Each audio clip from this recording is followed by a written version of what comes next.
I was very impressed by the land acknowledgement,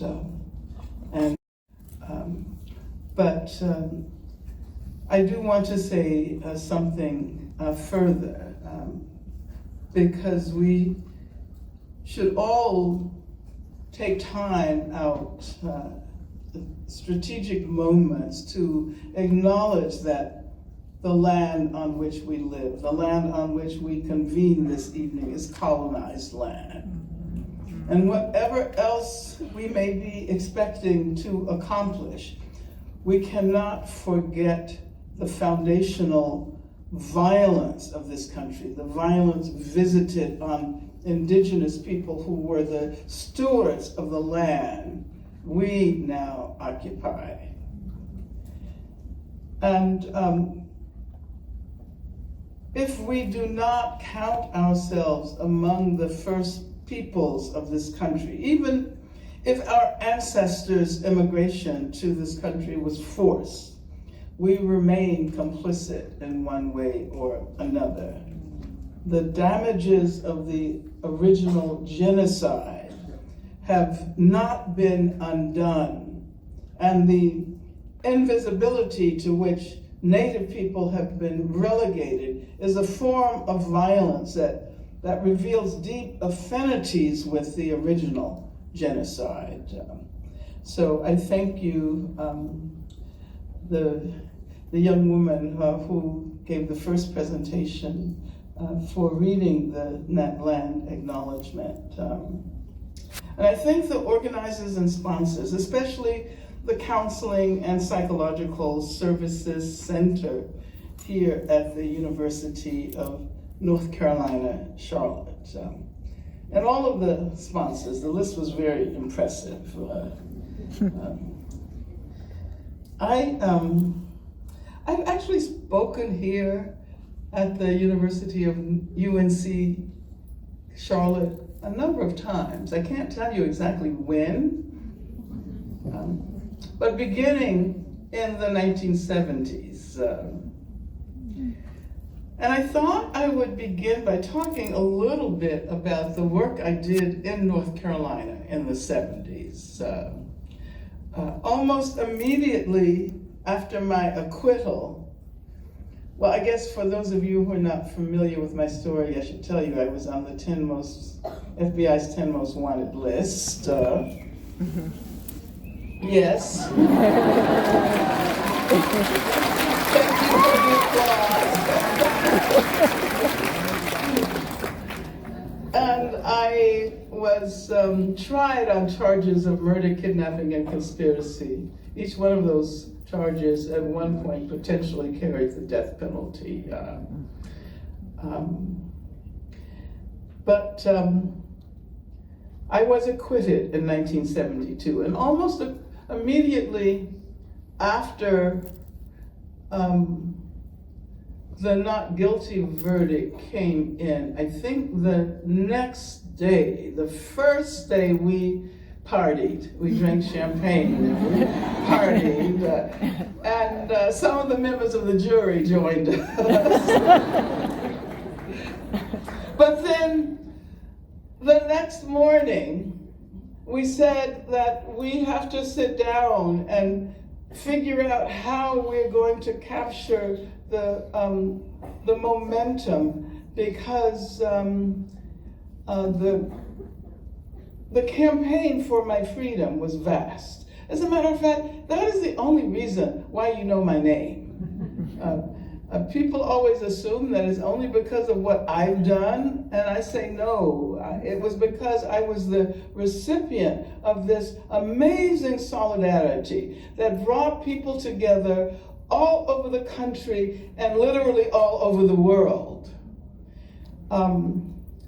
And so that is why you know my name, and that is why I continue to do this work and to encourage people to get involved in movements. So the very next day, we sat down to developed the strategy for the creation of another organization. The organization to free me was called the National United Committee to Free, at first it was called the National United Committee to Free Angela Davis. And then I said, I can't be alone in terms of the work that you're doing. You have to think about, all of the other people who are in prison. So the name was changed to the National United Committee to Free Angela Davis and all political prisoners. And we're still doing that work today. And incidentally, the organization which we created on that day, which came to be called the National Alliance Against Racist and Political Repression, and it was interestingly re-established in October at a conference in Chicago. Because in 1972, there were so many political prisoners in North Carolina, and so many instances of racist and political repression. We decided basically to start here. And so I'm very familiar with the North Carolina of the 1970s. I was very familiar with the billboards saying the Ku Klux Klan welcomes you to this county and that county. But let me tell you, there were not only more political prisoners than in North Carolina than in any other state. There were more people on death row in this state than anywhere else. Now, Texas is, I think, number one. And as a matter of fact, I remember the case of the Charlotte Three. Are any of you familiar with the Charlotte Three, Jim Grant and the other two? Yeah. Amnesty International took on that case, and that was the very first time that Amnesty International worked on the case of a political prisoner from the United States. There was the Wilmington 10, Reverend Ben Chavis and the Wilmington 10. You're probably familiar with that case. But there was also the Aden 11. There was Joanne Little. And someone's making a film about her case now. There was Marie Hill. And Marie Hill was sentenced to death at the age of 15. I heard about her case, and in that book, If They Come in the Morning that you mentioned, there's a little entry about the case of Marie Hill. The book that actually I didn't do it by myself. Bettina Aftaker, who worked on the committee, and I co-edited it and wrote it. And we decided to call it If They Come in the Morning, Voices of Resistance. And the reason we called it If They Come in the Morning was because James Baldwin had written an open letter to me. And that letter kind of marked the beginning of a massive European campaign, because Jimmy Baldwin was living in France at that time. And so you should read the letter if you can find it. You can find it online. Just put James Baldwin letter to Angela Davis or something like that. And he said, if we know and do nothing, we are worse than the murderers who are hired in our name. If we know, then we must fight for your life as though it were our own, which it is, and render impassable with our bodies the corridor to the gas chamber. For if they take you in the morning, they will be coming for us that night. Therefore, peace. Brother James. Marie Hill was 15 years old when she was tried and sentenced to death in 1968 on the basis of a coerced confession. Now, I wrote about her. I had never met her. Of course, she was in prison. But I had the opportunity to meet Marie Hill, who was present at a lecture I did at Duke University a couple of years ago.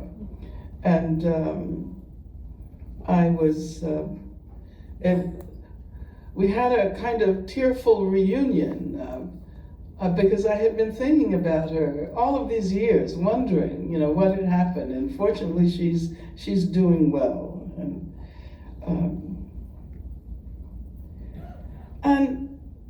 And so this afternoon, we're trying to engage with the theme, how to remain resilient and hopeful and healthy in the course of struggling for equality, justice, and freedom. And my advice would be, first of all, become active. Don't just think about what is going on, because you can go crazy and feel immobilized if you look at all of the craziness in the world, including in the White House.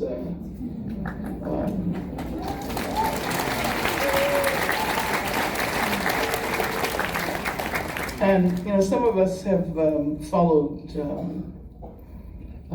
people like Ilhan Omar and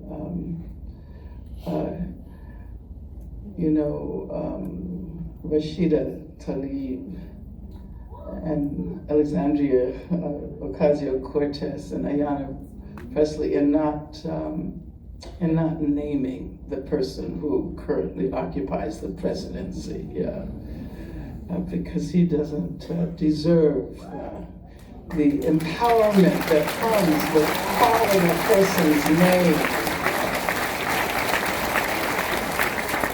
And so they call him the occupant. I call him the occupant as well. When I was in Brazil not very long ago, people there were talking about the person who occupies the presidency there. And they said that, we call him a coiso. I don't know if there's anyone who speaks Portuguese in the audience, but it means the thing. And I said, well, I guess we have our thing as well. But I wanted to talk about how to be active and at the same time do the studies that are required in order to complete your trajectory here at this university. Now, first of all, don't assume that activist work competes with your university studies. It is absolutely important to do well in school, so study and learn and develop a critical perspective. This is very important. It's important for you, but it's also important for our movements. You remember, this is Black History Month, remember Frederick Douglass emphasized that education is an essential dimension of liberation. It's often assumed that involvement in what are considered to be extracurricular activities, you still use that term, right? And I want to challenge that term because the assumption is that the curriculum represents the real knowledge that you are acquiring here. And then you do things on the side. But I want to, first of all, emphasize the educational value of engaging in community practices. And I want to point out that the university is not the only venue for the production of knowledge.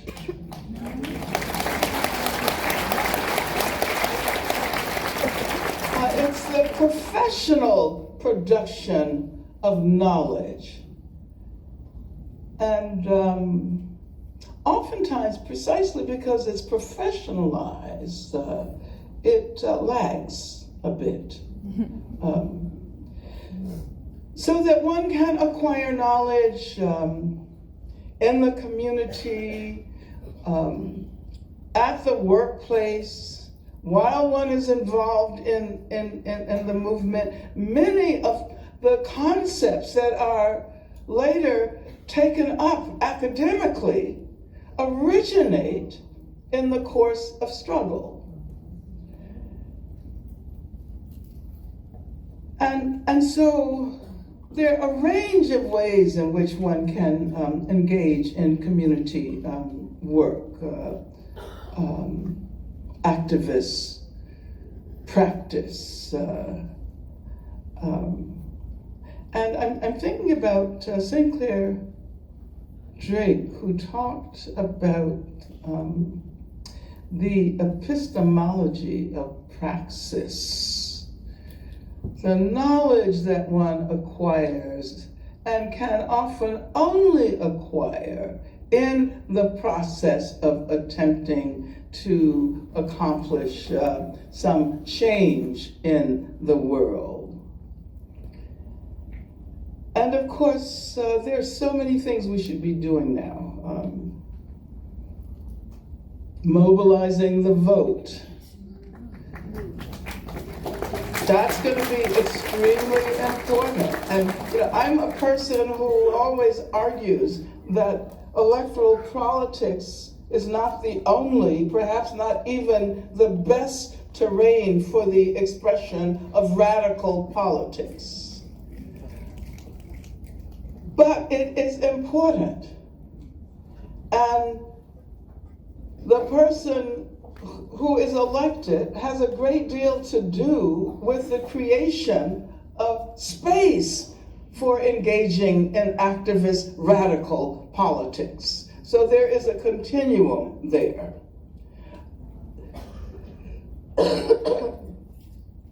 So whether you're mobilizing for the vote, working in organizations that advocate for racial justice,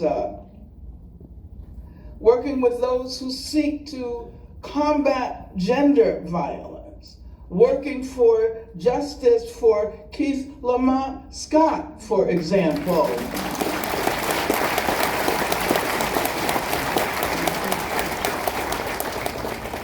And the way in which you work for justice for Keith Lamont Scott is to work against police violence, work for, might I say, the eventual abolition of policing as it currently takes place,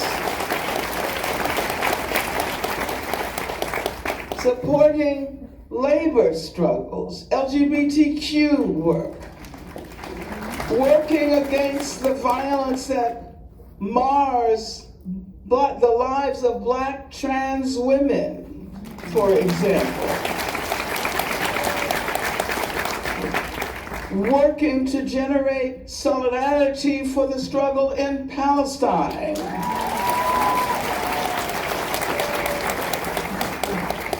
Working for food justice.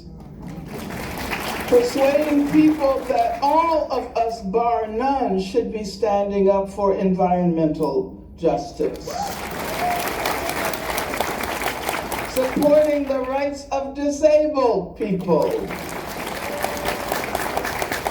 And recognizing that historically practices against disabled people and today have had a great deal to do with the emergence of what we call mass incarceration.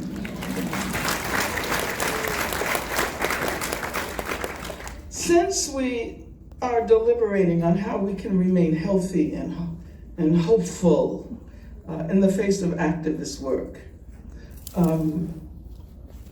I thought I might begin by talking a little bit about my work in relation to the prison system, if that's okay. Because I think that out of this work one can generate important lessons. And I'm not only talking about myself, of course, I'm talking about all of the people, the sisters, the brothers, the comrades I worked with.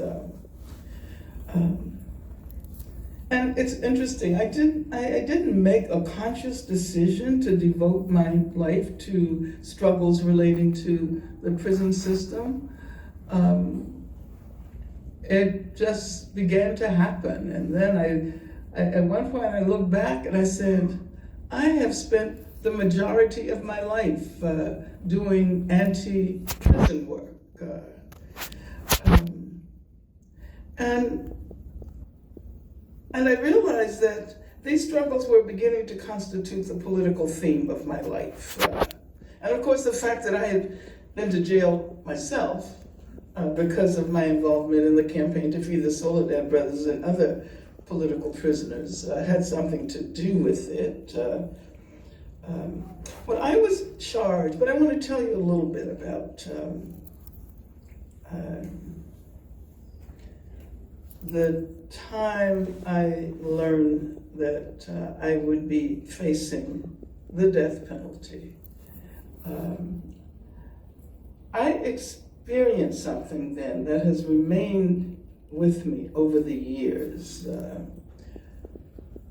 And it might be helpful in considering how one remains hopeful and optimistic and healthy. Because people often describe me as courageous, and I don't consider myself a particularly courageous person. I get scared just like the next person. And so when I imagine sitting in the jail in New York, imagining that if we lost this case, that I would be walking into the gas chamber in San Quentin, which is that was the technology, state technology of death at that time, the gas chamber. And when I would imagine that, the first emotion, overwhelming emotion I felt was fear. My heart jumped out of my chest. However, as the movement to free me grew and developed, as I received letters and statements from people all over the country and people all over the world, churches and sororities and fraternities, that solidarity began to overshadow the fear. And I'm not saying that I ceased to be afraid. I was afraid. But I came to realize that even if I ended up being sentenced to death, I would never be alone. And so as I imagine myself walking into the killing chamber, in my imagination, I would be accompanied by thousands and millions of people displaying a collective courage that became the overwhelming emotion that I felt. Solidarity and collective courage. So overwhelming that the fear, which never left me, could not compete. And I think that is why we organize. That is why we participate in these movements.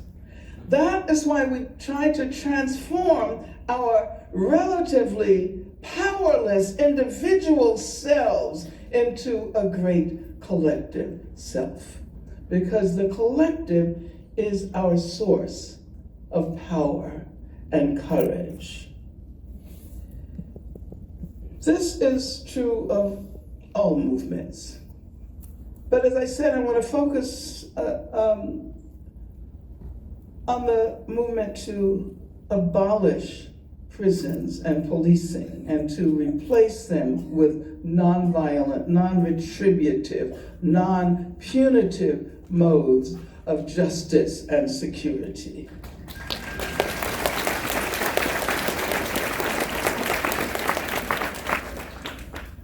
So as I was saying, when my trial ended up in an acquittal, we were all determined to keep that momentum going. We didn't want people to assume that the fact that I was now free, that their work was done.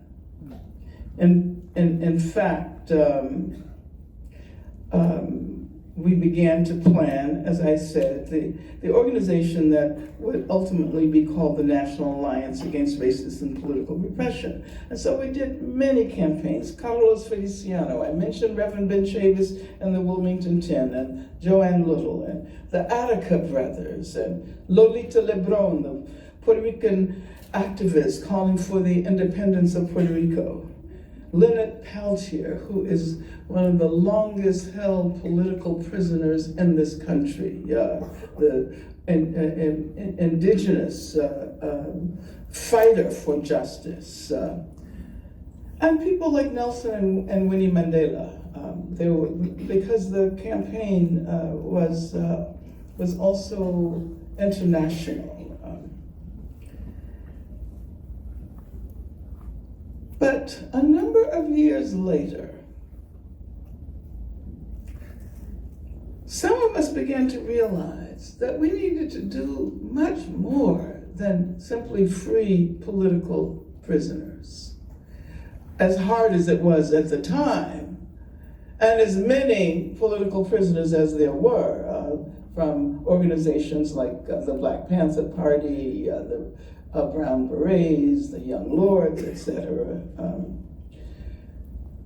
We not only needed to free individual prisoners, but we had to develop a deeper analysis of the role the institution of the prison plays in furthering racism and repression. And you see, I was talking about the way knowledge emerges from and is generated by struggle.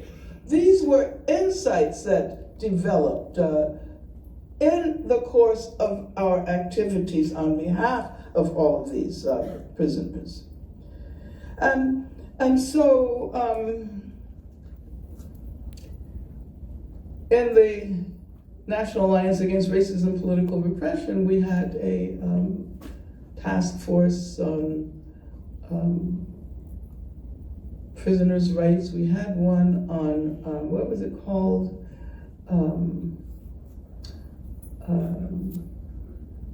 Racist and anti-Semitic violence. And we didn't, I mean, the work that we did eventually ended up being called work around hate crimes.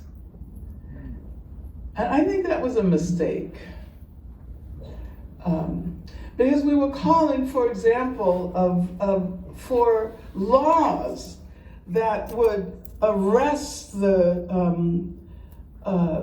juggernaut of white supremacy. And that was back in the 70s.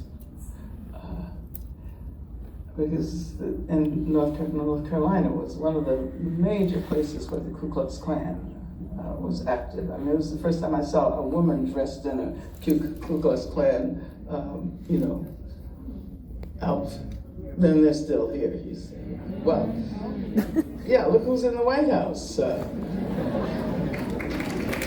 That's why they're still here. But I wanted to say parenthetically that some important laws were passed. And for example, in this state, there's an anti-lynching law. But because of the way it is framed in legal terms, lynching is described as an attack by, I think, three or more people on someone else. So who do you think has been most prosecuted under the anti-lynching law? Imagine. It's like black boys and young men. That tells you something about the limitation of the law, which also helps us to remember that the civil rights movement, which we're constantly holding up as the vehicle for liberation, the liberation of black people at least, that those who were participating in that movement called it a freedom movement. They didn't say that they were only struggling for civil rights. Somehow or another, the narrative has been, as you read that passage that I wrote somewhere about, I can't remember where I wrote it, but about, the ways in which the dominant narrative on the civil rights movement enacts these historical closures. The civil rights movement has been triumphant. Black people have the right to vote now. Well, that's not exactly true because there's a lot of voter suppression.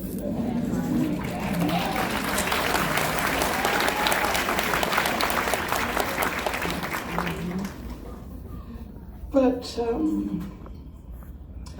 the point that I want to make is that this work, including the work of the organization Critical Resistance, beginning in 1998. Actually, we began to organize it in 1996.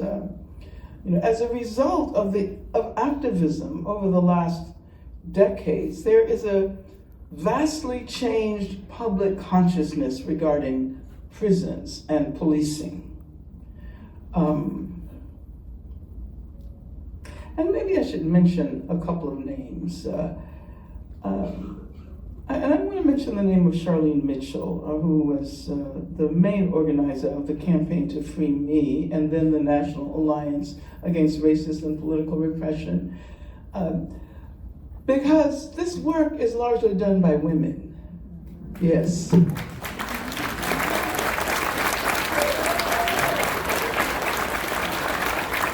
But we don't know the names of the vast majority of women who are responsible for this activist work. And Charlene Mitchell was also the first black woman to run for president. Just the election before Shirley Chisholm, because I know you would probably say Shirley Chisholm, right? Shirley Chisholm was in 1972. Charlene ran in 1968. But she ran on the Communist Party ticket, and that's why you don't know her name. And if I had the opportunity, I could do an entire lecture about the ways in which activities and organizations and movements associated with the Communist Party have been thoroughly erased or marginalized. The reason you don't know that Rosa Parks was an amazing activist long before she refused to move to the back of the bus. I'm talking about in the 40s. In the 40s, she was active in campaigns to protect women who were sexually assaulted by white supremacists. And there was a particular case in a place called Abbeville, Alabama, 1944, the case of Mrs. Reese Taylor, who was gang raped. And there was a vast movement that acquired international dimensions around justice for Reese Taylor. Rosa Parks was involved in that campaign, But the organization that worked on it was the Southern Negro Youth Congress. And because the Southern Negro Youth Congress was associated with people like W.E.B. Du Bois and then members of the Communist Party, and my mother was an officer of the Southern Negro Youth Congress, by the way. That's if you wonder where I get my propensities from. And that's why you don't know that work actually created the terrain for the emergence of the Montgomery Improvement Association, which was the organization around the boycott in Montgomery. So you don't know that history because it involves critiques of capitalism, because it involves communists.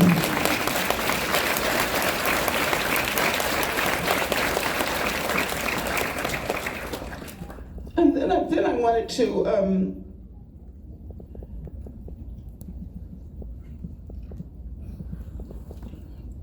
I'm still getting over a cold, but I have my ginger tea here, so.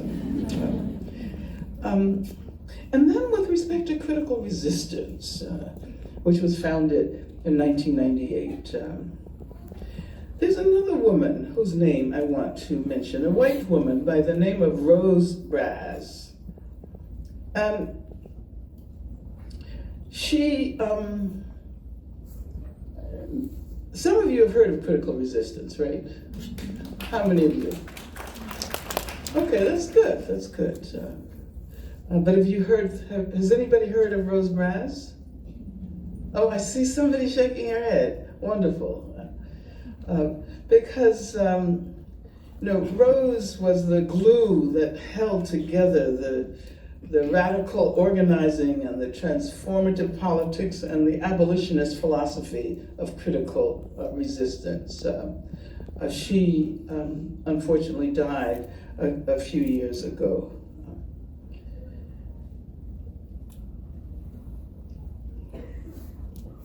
As extensive and out in the open as organizing around prison issues is today, from one end of the political spectrum to the other, it may be difficult to believe that before that first critical resistance conference in 1998,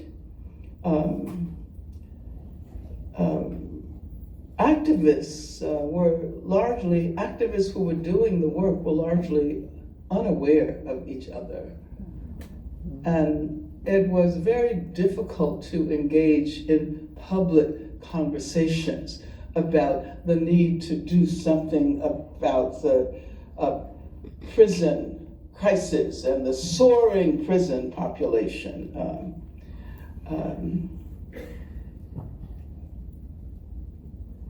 But before the conference, activists were doing work in various parts of the country around political prisoners, educational work within jails and prisons, a lot of unrecognized work with women in prison.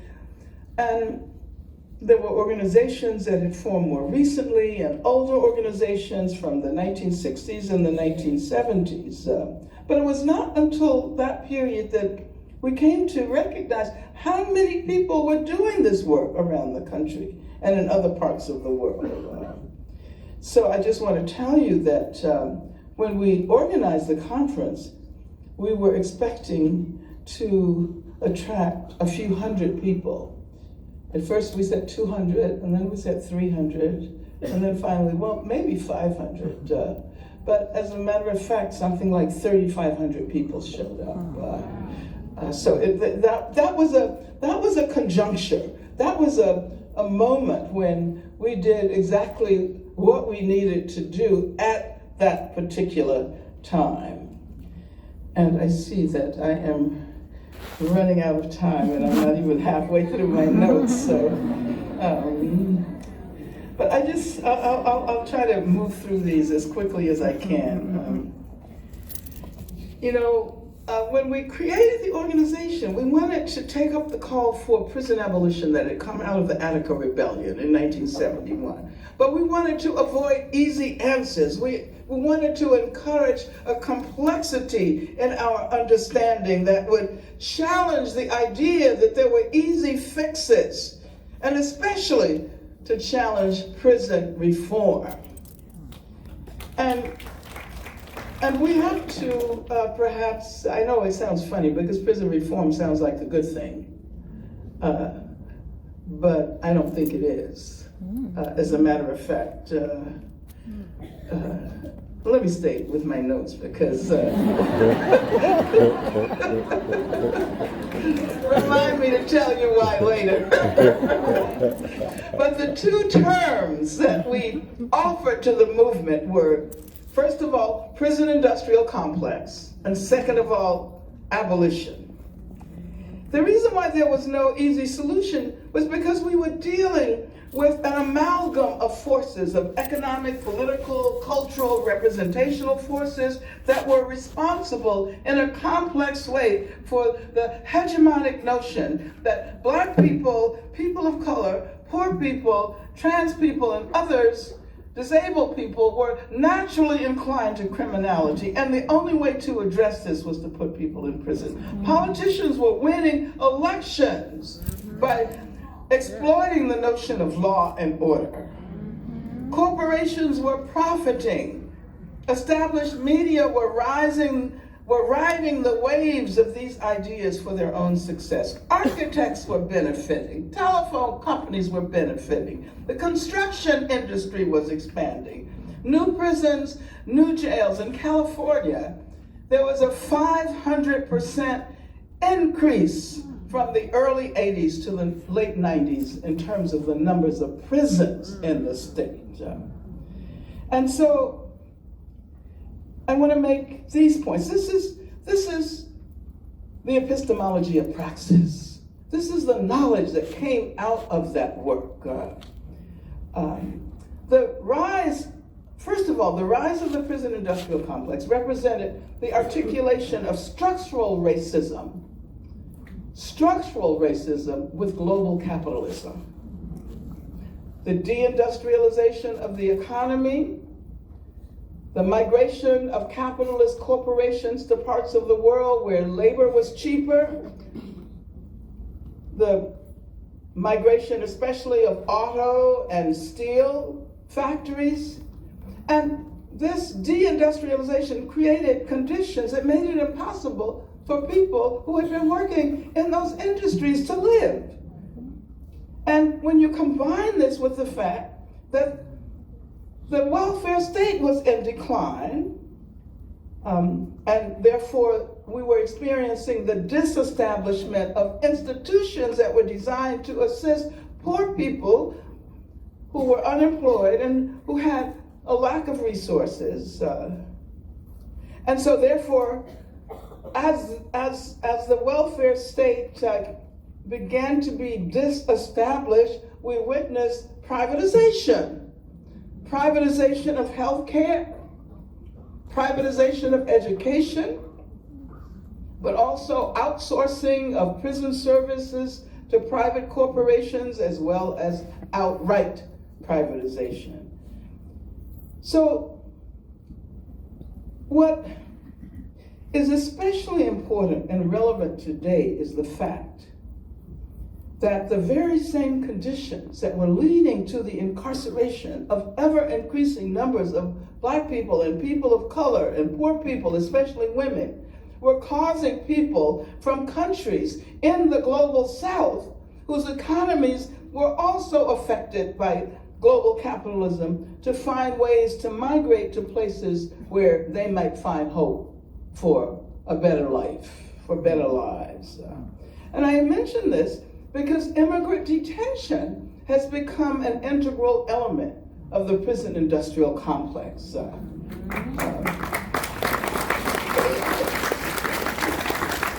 so when we stand up against mass incarceration in this country, we should take an equally radical stance against the repression of immigrants.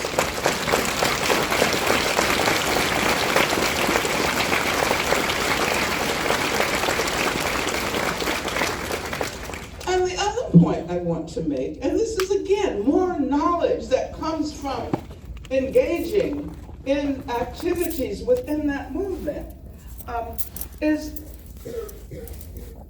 insight about the global scope of the prison and police industrial complex.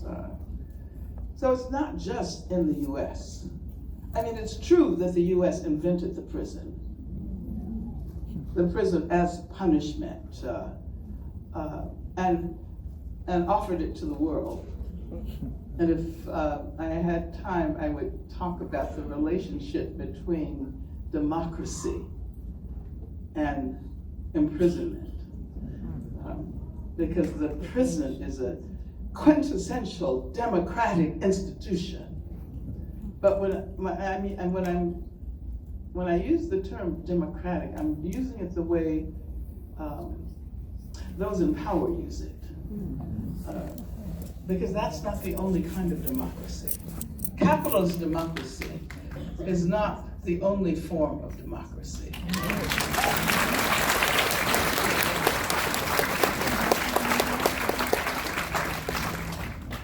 And I'll tell you, I was going to speak at greater length about what's happening in Brazil.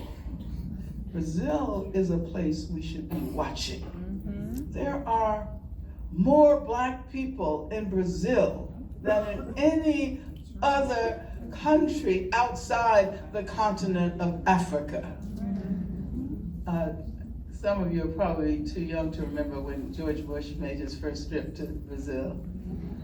And when he got there, he saw all these Black people. And he said, "Oh, I didn't know you had Black people here." And Condoleezza Rice had to take him aside and tell him about the triangular slave trade, right? But anyway, so I wanted to say something about the work that's going on there, and Marielle Franco, who was assassinated almost 2 years ago because of her radical anti-violence work, her anti-racist work, her queer activism, and the fact that she was an elected official in Rio de Janeiro. But maybe if someone has a question about Brazil, I'll be happy to answer it. But we also learned in the course of this work how important it was to develop links with Palestinian resistors. And our call for justice for Palestine has helped to enrich the meaning of abolition, not only for Palestine, but for us here in this country. Because oftentimes we think about anti-prison work as affecting those who are in the buildings they call prisons.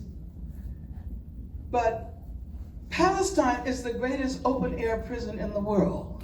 And so we learn about the fact that there are so many carceral technologies affecting people in the larger community, which helps us to be critical of the reform efforts now that attempt to decarcerate, bring people out of prison, but leave them with ankle bracelets and other technological means of surveillance.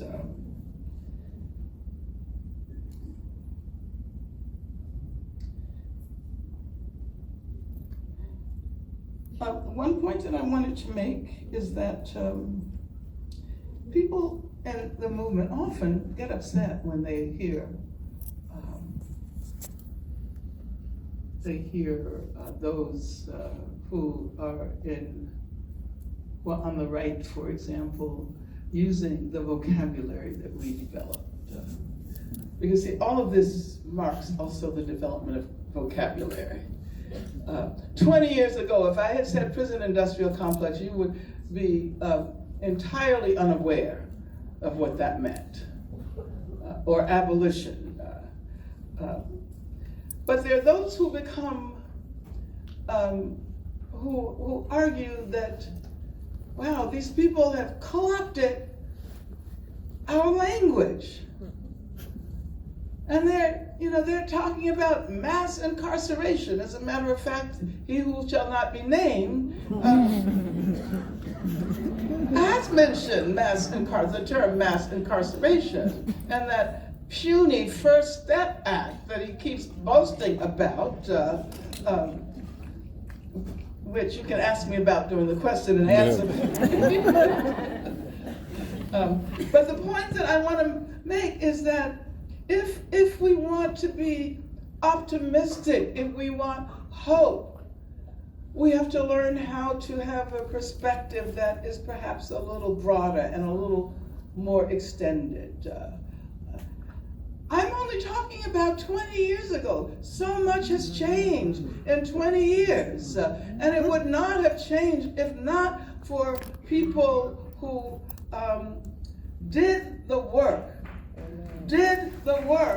without expecting acknowledgement or credit for it.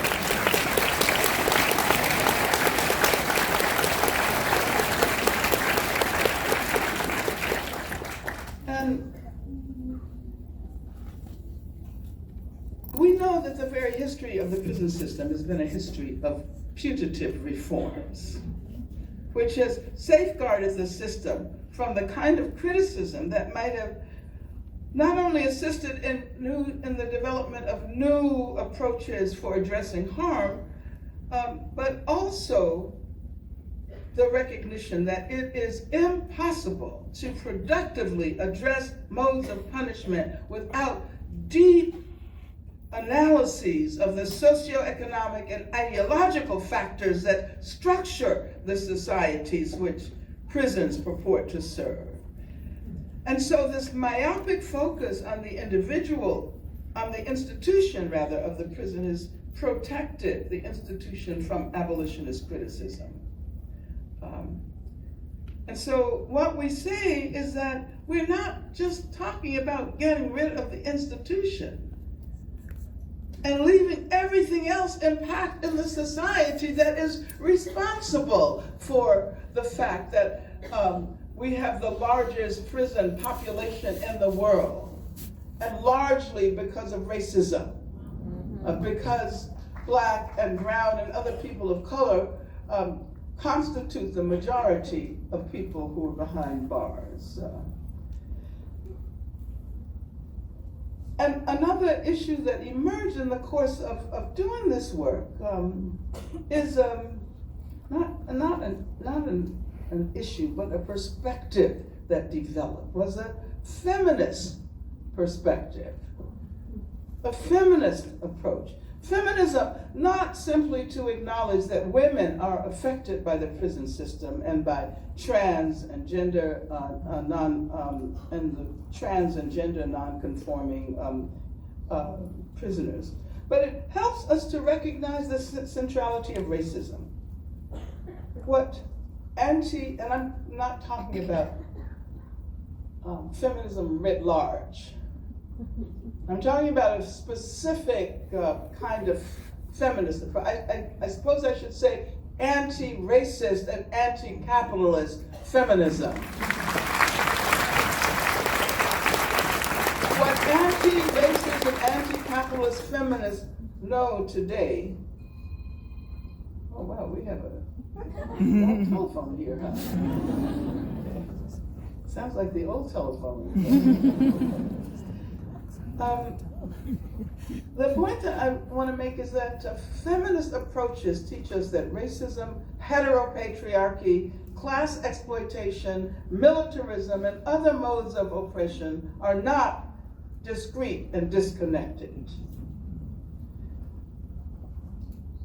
50 years ago, the agenda for social justice was not nearly as capacious as it is today. We had not yet begun to recognize how much more we would learn about injustice in the world.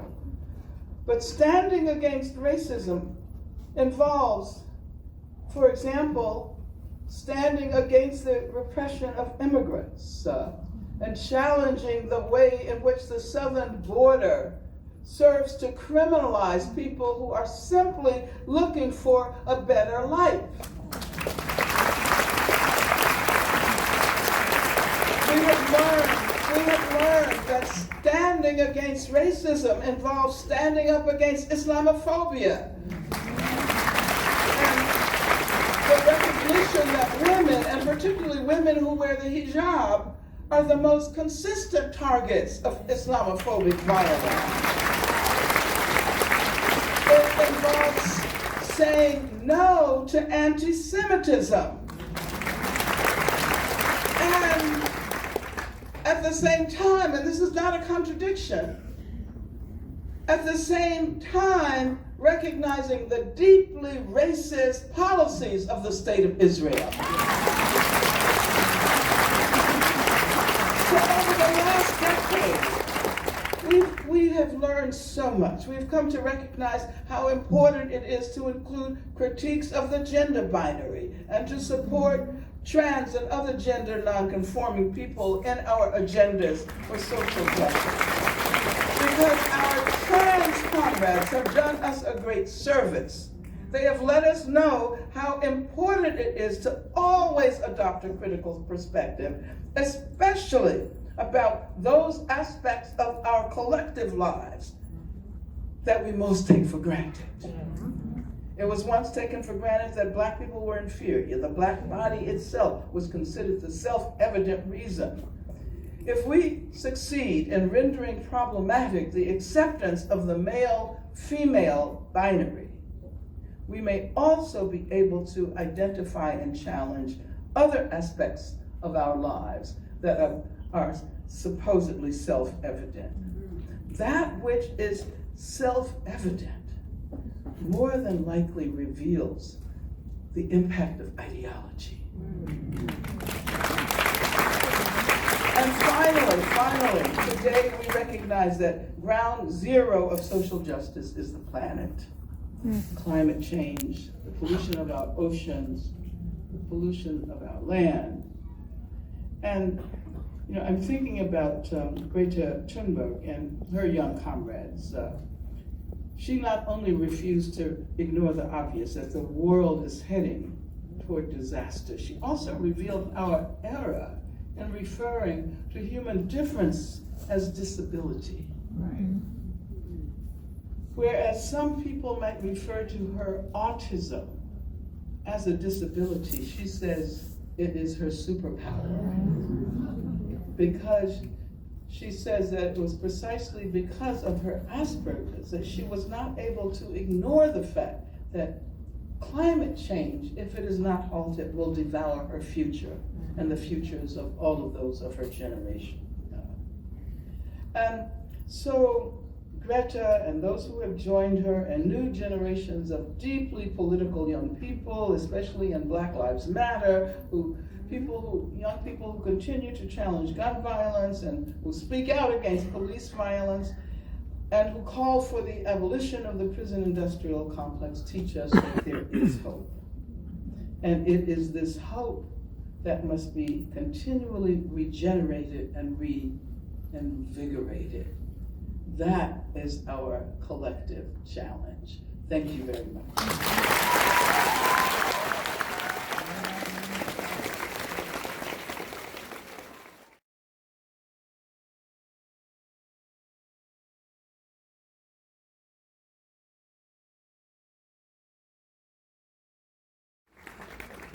What do you believe should be the role of academia and university students in a revolutionary working class movement? Well, students have always been in the forefront of revolutions. And it makes sense that students, although students who recognize that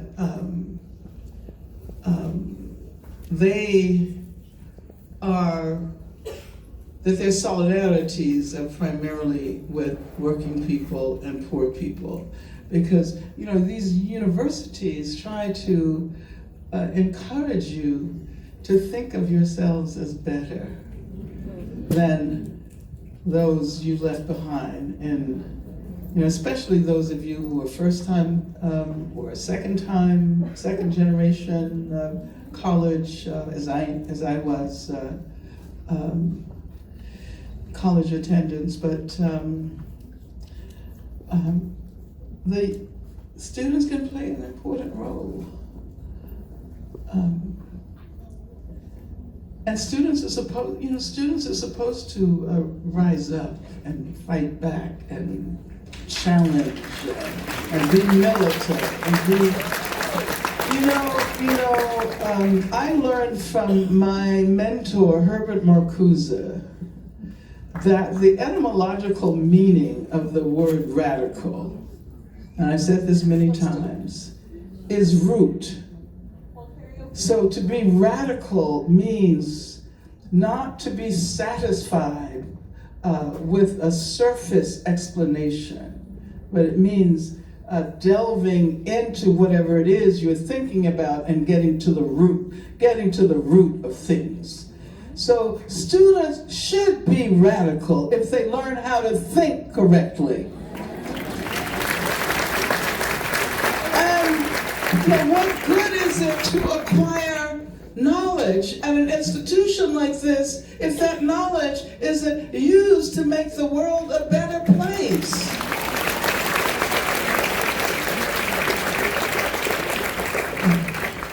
But always be self-critical at the same time and recognize the extent to which we all come to incorporate the impulses of the state, even in our own emotions. So this is why we have to not only adopt a critical stance towards things in the world, but we have to adopt a critical stance for the way we think and the way we feel, because the state has invaded our emotions and our faculties of thought. So I think that is why students can potentially play a very important role in the struggle for freedom.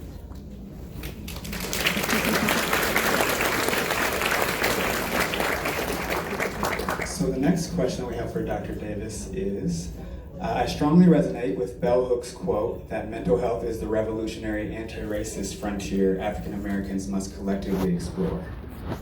What would you say has helped you to maintain your mental health while dealing with structural violence?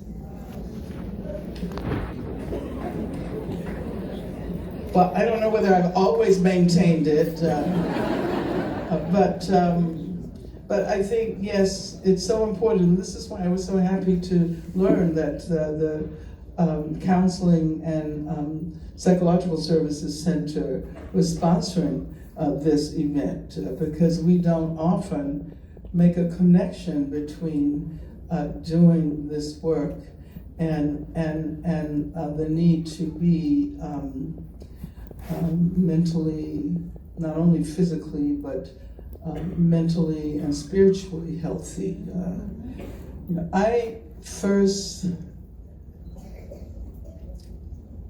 became aware of the importance of thinking in those terms in the 1980s when I became involved in an organization called the National Black Women's Health Project that was headed by Billy Avery. Now it's called the National Black Women's Health Imperative. So the organization emphasized the connections between physical health and mental health and spiritual health. And so now, these days, we talk about self-care. And I realized that that's what we were doing then, trying to figure out modes of self-care. Because we often don't take care of ourselves. But most importantly, we think of that need to take care of ourselves as an individual need. And I can remember having been in many organizations over many, many decades, that only the revolutionary was allowed into the organization. we had to leave our traumas and everything else outside. So if something went wrong and we could no longer do that work, the group was of no assistance, really, except maybe saying, oh, you should go see a therapist, or you should do this or that. But it was individualized. And I think what's important today is that collective notions of self-care are emerging. And organizations, and I want to thank Black Lives Matter and the movement for Black Lives and all of the organizations of young people that work under that rubric for recognizing that if we're fighting for a better world, we have to begin to act like we know what it might feel like to be in that world. So we have to, in the course of our work, we have to try to prefigure. We have to imagine life in a world where racism and misogyny and homophobia and all of the other things we struggle against will have become obsolete. And so, what question was I answering? You answered it just fine. Okay. So, I think we're at a new frontier at this moment, and we're beginning to recognize how important it is to develop collective modes of self-care. Thank you. So your next question is from an anonymous source, but they ask, what do you think is the biggest threat to Black women in today's society, and what can we do to address or solve it? I've given up thinking in terms of the biggest and the most important, right? Because you're always asked to choose one thing, as if one can discover only one thing, and as if that one thing isn't connected with all of the other things. So this is why I think it's important to think in terms of intersectionalities, interrelationalities, including intersectionalities of struggle, because I think it's important to think about intersectional identities, but I think it's even more important to think about the intersectionality of struggles, and so Black women are in the forefront of so many kinds of struggles. I mean, I just recently met with a group of Black women who are working on HIV. And did you know that Black women constitute 60% of the new HIV infections? Among 60% of the women who are infected are Black. And so they continue to do this really important work, while the rest of us who think that the whole HIV/AIDS scare is over because of the development of the medication, but here in the South, it's a huge problem. And so participating in that conference made me feel that I haven't been talking enough about HIV. It made me feel self-critical. And I think that's the way we should always feel when we encounter an issue that is so important, but one that has been marginalized. And I think what Black women have done is they've brought those, to use another metaphor that comes from bell hooks, brought those issues from margin to center. And that's what we need to do. Continue that work. We gotcha. So the next question comes from Zena. I'm not sure if I'm pronouncing that correctly. Zena? Okay. Oh, hey. Yep, that's who it's coming from. So the question is, What do you think young Black people can do to combat the increasing surveillance by the police state of our communities? Okay, Zena? Okay, I'll walk over here since I know that you asked the question, but I don't want to get in front of the wonderful interpreter. Let's thank the interpreter.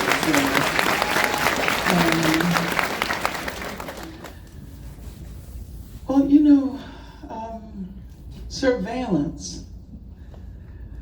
Oh my God, I remember years ago when we used to talk to each other on the phone, and then we would talk to the FBI because we knew the FBI was listening in on the conversation, and we, there were all kinds of things that we did to avoid that surveillance. But now the surveillance is pervasive. If you have a phone, do you have a phone? If you have a phone, you're being surveilled.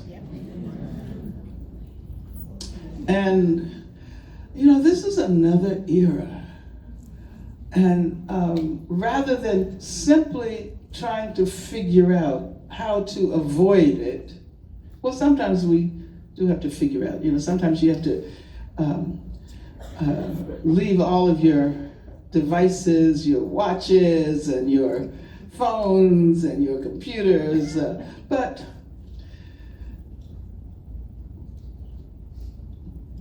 I don't know whether the work we're doing requires us to devote that much energy to the attempt to escape state surveillance, because we want to organize.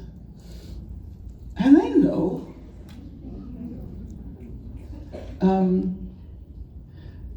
And so, I don't know whether I have a satisfactory answer right now, other than be aware of it. And I know everyone is not going to be willing to give up their devices, because when you go anywhere and everybody's looking at, always glued to their phones, right? That's a new mode of human relations, which is I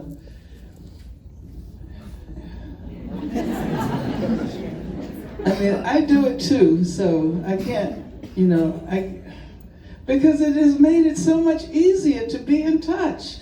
I mean, I can remember when we were organizing this massive national student strike to support members of the Black Panther Party who were in prison.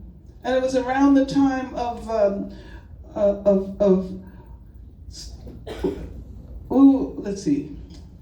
we were organizing a national student strike that addressed both the issue of Vietnam, but also repression at home. That's what it was, the repression that, and the Black Panther Party was largely the target of that state repression.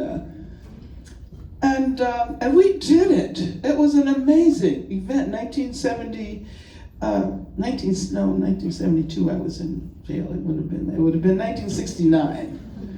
I think it was, if I think hard enough, I can tell you what it was occasioned by. But I think it was the attack on Cambodia, something like that. But we did all of that by writing letters, snail mail, because we couldn't even afford to make long distance telephone calls. And we did it. So sometimes I think, wow, if we had had this technology, we would have made the revolution. But then I stop and I say, well, maybe it's a good thing we didn't, because there are a lot of things we didn't know about then, because we hadn't even begun to talk about the importance of incorporating gender. So it would have been a revolution for the Black man, which is okay, my brothers, but not sufficient. So then I say, okay, it's probably better that we didn't make the revolution then, And as a matter of fact, I think revolutionary change is ongoing. But that's an important issue. Thanks for raising it. See, I should probably stay over here because when I'm talking to the person who asked the question, I go on and on.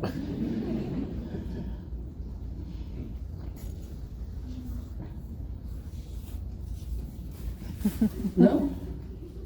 So the next question is, I've heard a lot of people describe our current socio-political moment as being characterized by divisiveness.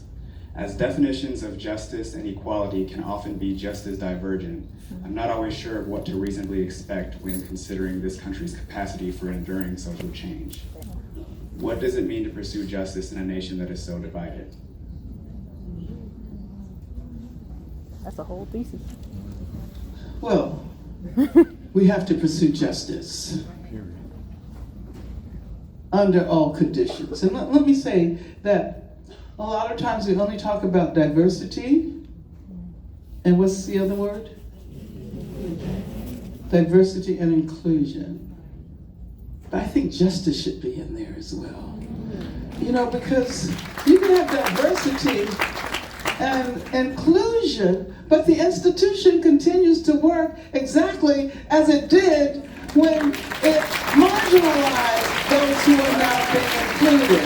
It's just that, you know, you are now being included so that you can make the machine work better.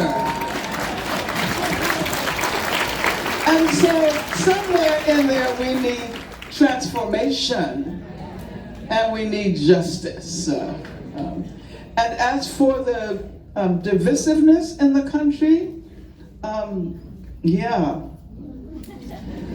I mean, we kind of knew this, but what it means is that we have a lot of work to do.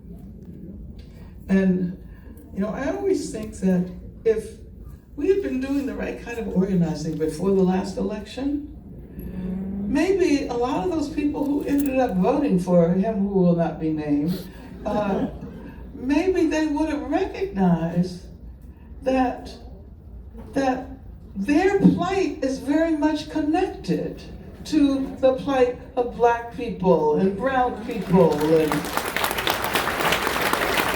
so, you know, I talked about the fact that the same conditions of global capitalism that were responsible for the emergence of the prison industrial complex also helped to jumpstart so much of the mass migration that we're seeing all around the world, because economies in places from which people are migrating have been rendered chaotic as a result of the incursion of these corporations. And so that also has an impact on poor white people in the United States of America. So I think that during the election, well, it's already started, hasn't it? We all have to figure out how we can change somebody's mind. And you don't change somebody's mind by telling them what they don't know. By establishing yourself as the purveyor of truth. But you do it by having conversations. Because, you know, you can also learn from people with whom you disagree. So we have to learn how to engage in those kinds of conversations. And you know, we're going to need a lot of people, you know, going to, what are those swing states? North Carolina, okay. So we're going to need a lot of people coming to North Carolina to help you, who will hopefully be out there, you know, trying to change people's minds. And yeah, we didn't talk about the person who my niece, my grandniece, when he was elected, she was 2 years old, and she says, "Why is Donald Duck president?" You don't want to re-elect Donald Duck. Actually, Donald Duck might be better. All right, thank you. All right, so we'll probably do 2 more questions here. All right. Hi, Dr. Davis. I would like to ask you how you got into this work. I am 12 years old, and I would really like to become an activist like you. My dad is Gene Edwards, a big fan. Where are you? Where? Yes, stand up.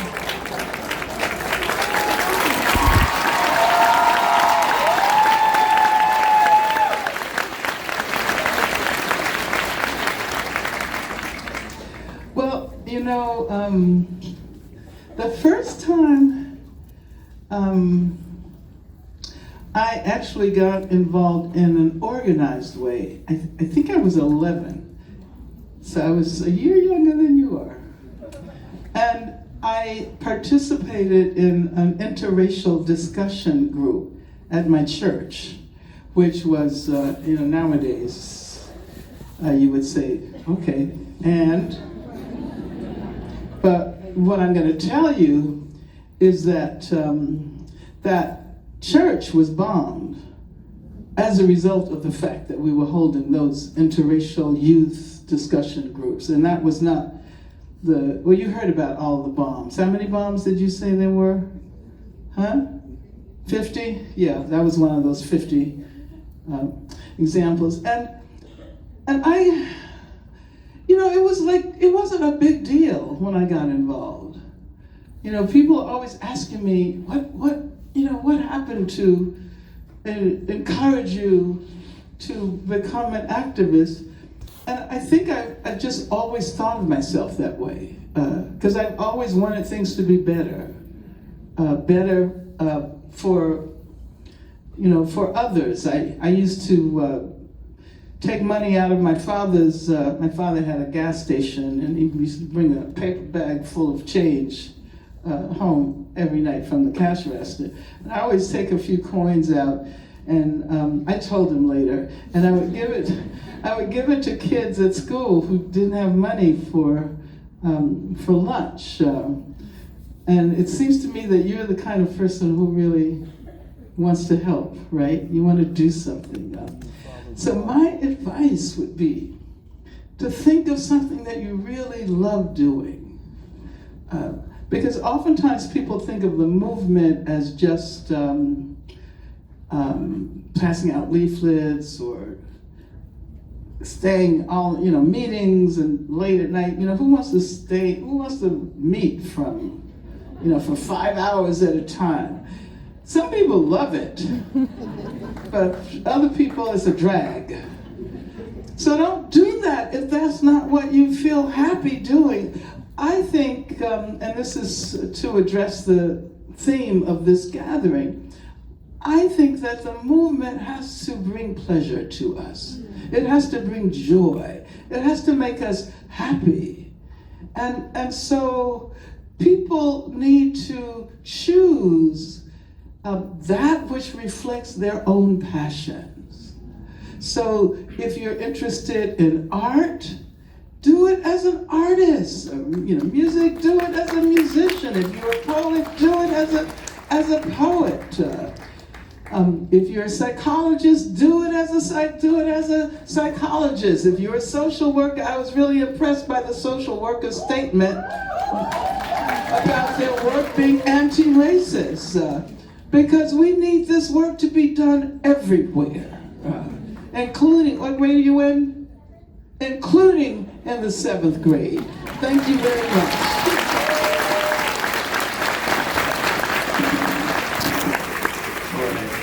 I know that I said 2 more questions 1 question ago. Now it's really 2 more questions. Okay. So the next one is from Samuel. Is Samuel B still in the room? Okay, well, Samuel will still ask your question.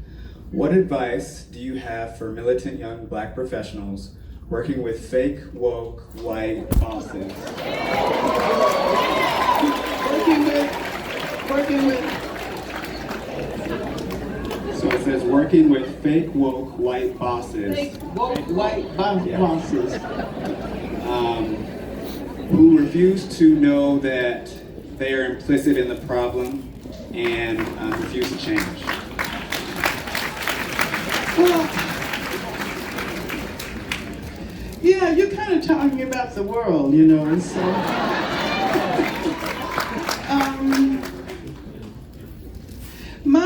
My advice to everyone who's trying to work under conditions that are restrictive, and that includes on campuses,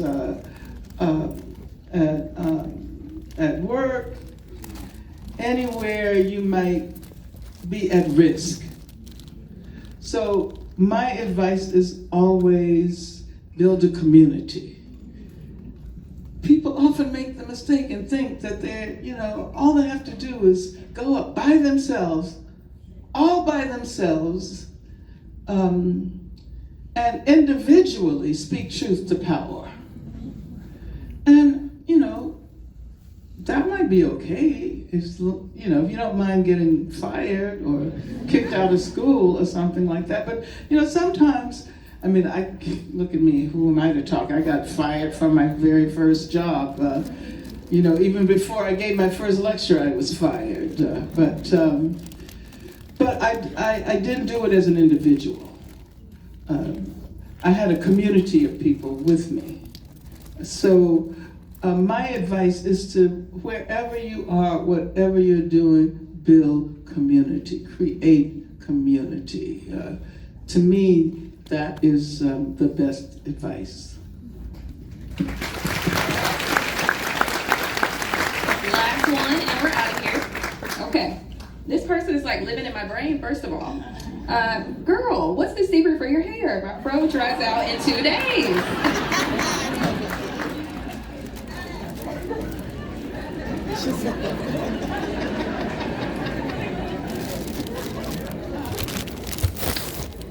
Did you hear all of that? Well, I heard some of it about but I'm not going to advertise any products or anything like that. Not publicly. But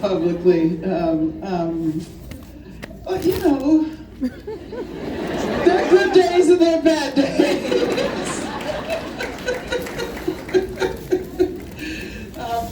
But I do think that there's a conversation to be had about the politics of appearance. And I kind of,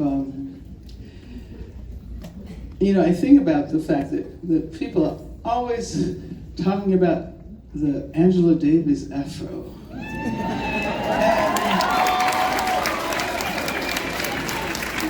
I have no idea what that is. Some people even think I invented it. And I said, back then, I was wearing my hair like Miriam Makeba and Odetta, and then all of us who were radical, who called ourselves militant at the time, even though we knew that we would be definitely stopped by the cops, which we were over and over again for wearing our hair like that, we did it. But then it's, nowadays you're not going to be stopped by the cops. Huh? Well, maybe you are. Maybe in some.